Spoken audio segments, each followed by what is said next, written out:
আসসালামু আলাইকুম ট্রেডার্স, কেমন আছেন আপনারা সবাই? আগের ভিডিওতে আমরা ট্রেডিং ভিউ এর বেসিক সেটিংস গুলো সম্পর্কে দেখেছি।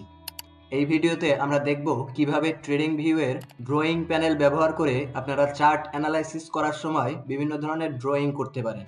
তো চলুন ভিডিও শুরু করা যাক। ড্রয়িং প্যানেলে সর্বপ্রথম যে অপশনটি আছে সেটি হলো কার্সার। কার্সারের অপশনটি হলো আপনারা মাউসের কার্সার কিরকম ভাবে দেখতে চান সেটা আপনারা এখান থেকে চুজ করতে পারেন।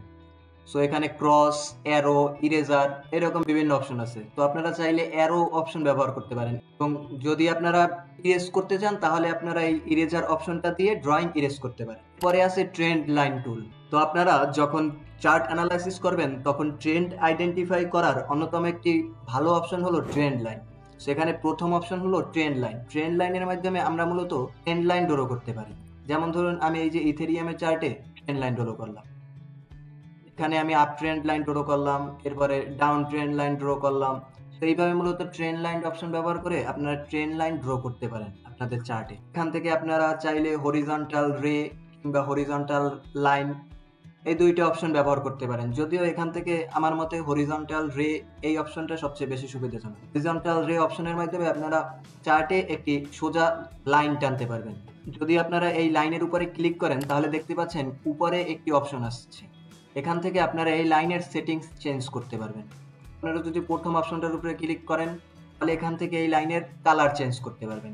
এর পরের অপশনের উপর ক্লিক করলে এখান থেকে লাইনের যে ওয়েট থাকবে বা লাইনের যে প্রস্থ থাকবে সেটা চেঞ্জ করতে পারেন, 1 পিক্সেল, 2 পিক্সেল বা 4 পিক্সেল। এইভাবে আপনারা এই অপশনটা ইউজ করতে পারেন, এবং এই বাদেও এখান থেকে আপনারা বিভিন্ন ধরনের সেটিংস চেঞ্জ করতে পারেন। ধরুন এই লাইনে আপনি একটা টেক্সট অ্যাড করতে যাচ্ছেন, ধরুন আমি রেজিস্ট্যান্স এটা অ্যাড করতে চাচ্ছি, তো আমি RES লিখে দিয়ে দিলাম, তাহলে দেখতে পাচ্ছেন এখানে এই টেক্সটে অ্যাড হয়ে গেছে। এবং আপনারা চাইলে টেক্সটের কালার কিংবা ফন্ট সাইজ এইসবও চেঞ্জ করতে পারেন। এরপরে আছে গ্যান অ্যান্ড ফিবোনাচি টুল।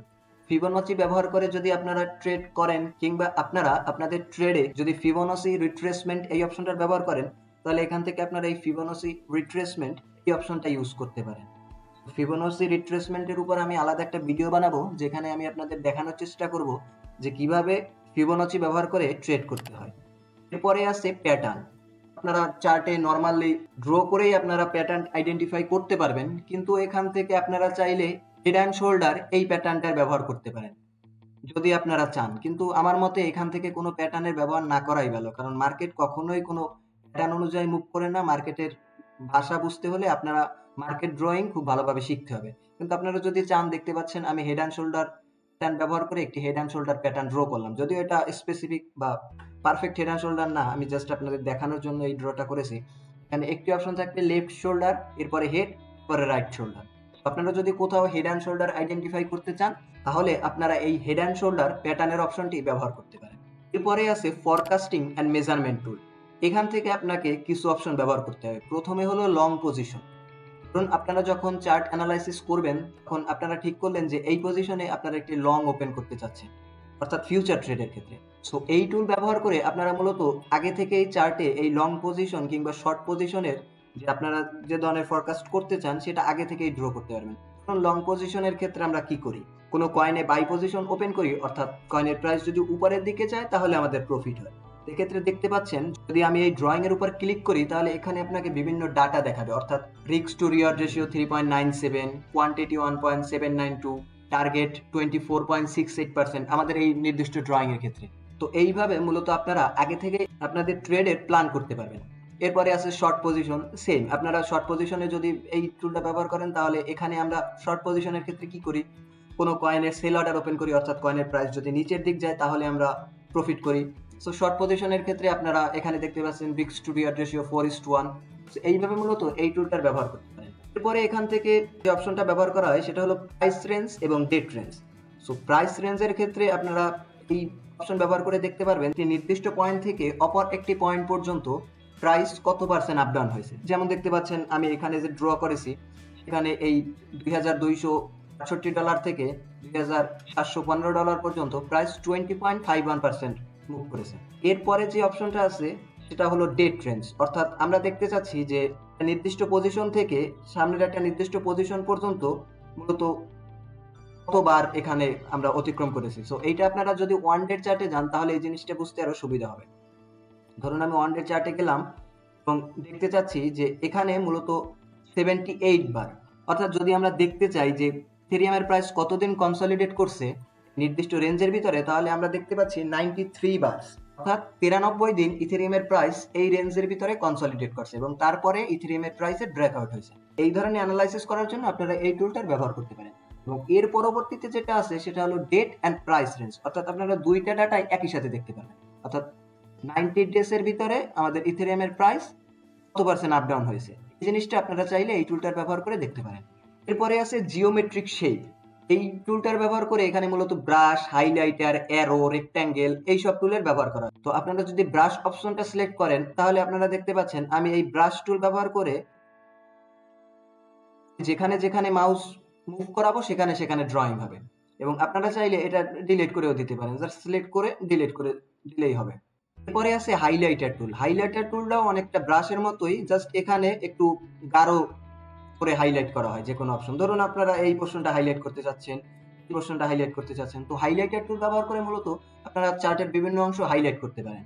এরপরে আছে অ্যারো মেকার। অ্যারো মেকার দিয়ে আপনারা একটা নির্দিষ্ট পয়েন্টে অ্যারো সেট করতে পারেন। ধরুন আমি চিন্তা করলাম যে এই পয়েন্টে, অর্থাৎ এখানে ইথেরিয়ামের একটি সাপোর্ট আছে এবং এই সাপোর্ট যখন ইথেরিয়াম ক্লোজ করবে তখন আমরা একটি শর্ট পজিশন ওপেন করব। এখানে আমি হাইলাইট করলাম যে এই ক্যান্ডেলে, নির্দিষ্ট ক্যান্ডেলে ইথেরিয়ামের প্রাইস তার সাপোর্ট ব্রেক করছে।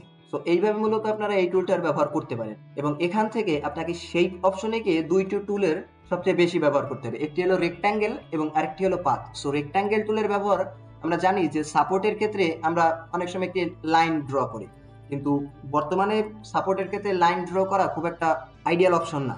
সো আমরা সবসময় চেষ্টা করি যে সাপোর্ট কিংবা রেজিস্ট্যান্সে আমরা একটা জোন ড্র করে আইডেন্টিফাই করি যে এটা সাপোর্ট এবং এটা রেজিস্ট্যান্স।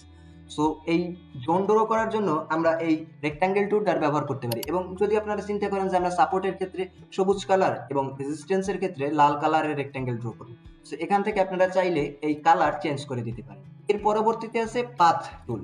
পাথ টুলের মাধ্যমে আপনারা যদি হায়ার হাই এবং হায়ার লো ড্র করতে চান তাহলে এই পাথ টুলের মাধ্যমে আপনারা আপনাদের চার্টে হায়ার হাই, হায়ার লো, কিংবা চিন্তা করতেছেন ইথেরিয়ামের প্রাইস যদি রেজিস্ট্যান্স ক্রস করে তাহলে মোটামুটি 3500 পর্যন্ত যেতে পারে। সো আপনারা আগে থেকেই এটা ড্র করে রাখলেন।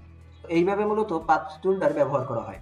এরপরে আছে অ্যানোটেশন টুল, অর্থাৎ আপনারা আপনাদের চার্টে বিভিন্ন ধরনের টেক্সট অ্যাড করার জন্য কিংবা চার্টে বিভিন্ন ধরনের লেভেল অ্যাড করার জন্য এই টুলটার ব্যবহার করতে পারেন।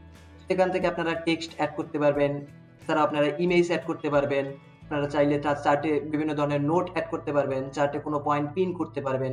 ধরুন আমি চার্টে একটি নোট অ্যাড করতে চাচ্ছি, তো আমি এই পজিশনে একটি নোট অ্যাড করতে চাচ্ছি। আমি যদি এটা ক্লিক করে দেই তাহলে দেখতে পাচ্ছেন আমার এই পয়েন্টে একটি নোট অ্যাড হয়েছে, দিস ইজ রেজিস্ট্যান্স, অর্থাৎ এই রেজিস্ট্যান্স যদি ইথেরিয়ামের প্রাইস ক্রস করে তাহলে ইথেরিয়ামের এটা সাপোর্ট হয়ে যাবে। এইরকম ভাবে আপনারা চাইলে এই অ্যানোটেশন টুলটা ব্যবহার করে বিভিন্ন ধরনের টেক্সট, ইমেজ, এই ধরনের জিনিস আপনারা চার্টে অ্যাড করতে পারেন। সো আপনারা জাস্ট একটু ঘাটাঘাটি করলে এই জিনিসটা খুব ভালোভাবে বুঝতে পারবেন। এবং এরপরে আছে আইকনস। আইকনসটা মূলত অনেকটা ইমোজির মতো। সো আমি যদি এখান থেকে কোনো ইমোজি অ্যাড করতে চাই তাহলে আমি চার্টে এই ধরনের ইমোজি অ্যাড করতে পারবো। ধরুন আমি এই ইমোজিটা এই চার্টে অ্যাড করলাম। এটার কোনো ব্যবহার ওই রকম ভাবে নাই যদি আপনারা নির্দিষ্ট কোনো ব্যবহার না করেন। চাইলে আপনারা চার্টে আইকন বা ইমোজির ব্যবহার করতে পারেন, না চাইলে দরকার নেই। এরপরে আছে মেজার। মেজার টুলটার ব্যবহার আমরা মূলত এর আগেও শিখেছি যে চার্টের বিভিন্ন ডাটা মেজার করার জন্য এই টুলটার ব্যবহার করা হয়। এরপরে আছে জুম ইন। আপনারা যদি জুম ইন সিলেক্ট করে আপনারা একটি নির্দিষ্ট পোর্শনে আপনাদের মাউসের কার্সার রাখেন তাহলে ওই পোর্শনটা চার্টে জুম ইন হয়ে যাবে, এবং আপনারা যদি জুম আউটে ক্লিক করেন তাহলে আবার চার্ট নরমাল হয়ে যাবে। সো এই মূলত আমাদের ড্রয়িং প্যানেলের ব্যবহার। এরপরে নিচে আরো চারটি অপশন আছে। নিচের চারটি অপশনের প্রথমটা হলো ম্যাগনেট মোড। আপনারা যদি নরমালি চার্ট ড্র করতে চান তাহলে দেখা যায় আপনারা perfectly week to week connect করতে পারছেন না। সো আপনারা যদি ম্যাগনেট মোডটা সিলেক্ট করে নেন তাহলে এই জিনিসটা সহজ হয়ে যাবে। ম্যাগনেট মোড আসলে ওই রকম দরকার পড়ে না যদি না আপনারা ব্যবহার করেন কোনো নির্দিষ্ট দরকারে। এবং এরপরে আছে স্টে ইন ড্রয়িং মোড। যদি আমরা এই অপশনটা সিলেক্ট করে একটা ড্রয়িং শুরু করি তাহলে আমরা কন্টিনিউয়াসলি ড্র করতে পারবো। যেমন ধরুন আমি এখন ট্রেন লাইন সিলেক্ট করে নিয়েছি এবং আমি একটার পর একটা ট্রেন লাইন চাইলে ড্র করতে পারবো। কিন্তু নরমালি আপনারা একটা ট্রেন লাইন ড্র করার পরেই চার্ট ডিফল্ট মোডে চলে আসবে। এর পরবর্তীতে আছে লক অল ড্রয়িংস। তো আপনারা যদি এই অপশনটা সিলেক্ট করে দেন তাহলে আমরা চার্টের কোনো ড্রয়িং মুভ করতে পারবো না, অর্থাৎ ড্রয়িং গুলো চার্টের সাথে অ্যাটাচ হয়ে যাবে।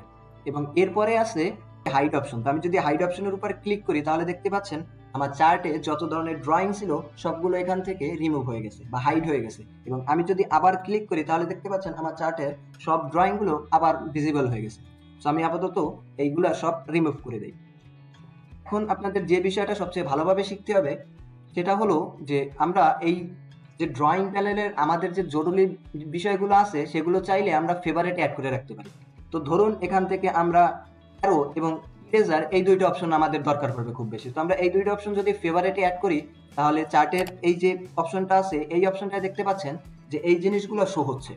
আপনারা এইরকম ভাবে আপনাদের ড্রয়িং প্যানেল থেকে যে যে জিনিসগুলো সবচেয়ে বেশি দরকার হবে সেই জিনিসগুলো আপনাদের ফেভারিট করে রাখতে পারেন।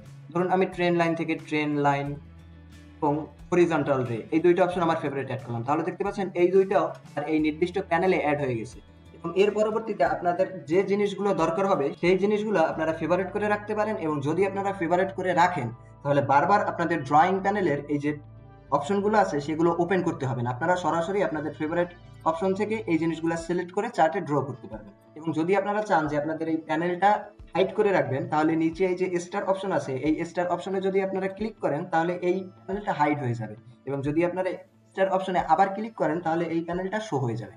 মূলত এই ছিল আজকের ভিডিও, যেখানে আমি আপনাদেরকে ওভারঅল ড্রয়িং প্যানেল সম্পর্কে বিস্তারিত একটি আইডিয়া দেওয়ার চেষ্টা করেছি। আশা করি ভিডিও আপনাদের ভালো লেগেছে। যদি ভিডিও ভালো লেগে থাকে তাহলে অবশ্যই ভিডিওতে একটি লাইক দিয়ে দিবেন। আর এরকম ট্রেডিং রিলেটেড ভিডিও পেতে অবশ্যই আমাদের চ্যানেলে সাবস্ক্রাইব করে রাখবেন। আর যদি ট্রেডিং ভিউয়ের বেসিক সেটিংসগুলো সম্পর্কে জানতে চান তাহলে অবশ্যই আমাদের আগের ভিডিওটি দেখে আসবেন। ধন্যবাদ।